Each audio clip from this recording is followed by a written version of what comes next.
Hello, umagang kay ganda. Ayan, nandito ako sa Hong Aham ngayon. Ayan.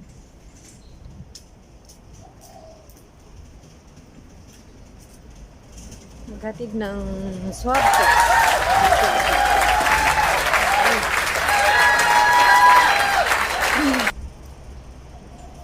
Nagising ako ng 6 o'clock. Tapos, nag-swab test si Chubby.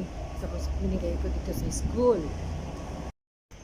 Yan, wow, ang ganda naman.